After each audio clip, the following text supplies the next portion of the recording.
Guys इस वाले example को देखिएगा, एग्जाम्पल नंबर 33। ये भी थर्मल प्रॉपर्टीज ऑफ मैटर का ज़बरदस्त एग्जाम्पल है। आपसे कह रहा है consider the sun to be a perfect sphere. Sun को आप एक परफेक्ट स्फेयर मानिएगा, ठीक है, एक गोल स्फेयर है, ठीक है। आपसे कह रहा है जिसकी रेडियस जो है वो इतनी है, ठीक है। तो सॉल्यूशन लिखो यहाँ, और जो आपको दिया हुआ है ना वो आप लिख लो। रेडियस दे रखी है कितनी, 6.8 इंटू 10⁸ मीटर। ये किसकी रेडियस है, सन की रेडियस है। तो सन का डेटा दे रखा, उसकी रेडियस दे रखी है। रेडियस देने से ये होगा कि सन का सरफेस एरिया आपको पता चल जाएगा। सरफेस एरिया पता चल जाने से क्या होगा वो आपको अच्छे से पता है। Calculate the energy radiated by the sun in 1 minute. 1 minute में सन कितनी एनर्जी रेडिएट करेगा ये आपको पता चल जाएगा।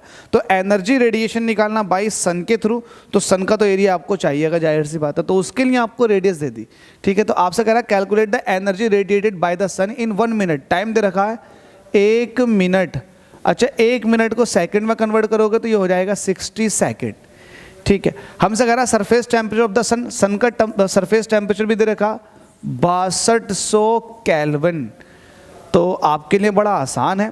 स्टीफन कांस्टेंट भी आपके पास गिवन है 5.67 इंटू 10⁻⁻8 होता है ये जूल पर मीटर स्क्वायर पर सेकंड पर केल्विन की पावर 4।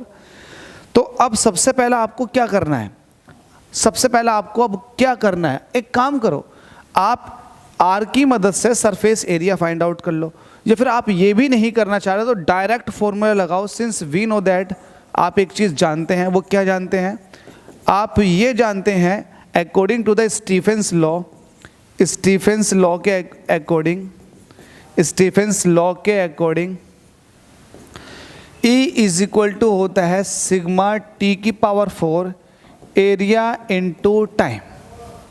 ये एनर्जी रेडिएशन का फॉर्मूला है। तो सिग्मा की वैल्यू कितनी है आपके पास, 5.67 इंटू 10⁻⁻8। टेम्परेचर आपको दे रखा 6200, ठीक है। तो इसकी पावर 4, ओहो 62 की पावर 4।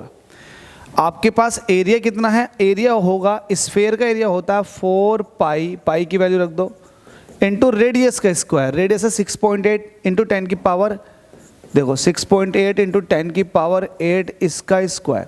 तो ये हो जाएगा सिग्मा टी की पावर 4 एरिया, और टाइम कितना है, टाइम 60 सेकंड, तो मल्टीप्लाई बाय 60। तो आपके पास ये एनर्जी रेडिएशन निकल कर आ जाएगा। अब ये कैलकुलेशन बची हुई है, कैलकुलेशन आप परफॉर्म कर लेंगे तो थोड़ा बेहतर होगा।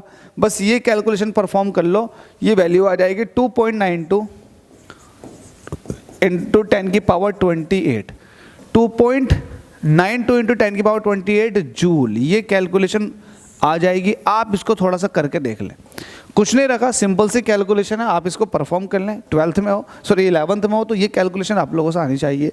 अब देखो इसमें कुछ था, कुछ नहीं था। जो डेटा दे रखा था वो सिर्फ फॉर्मूले के लिए।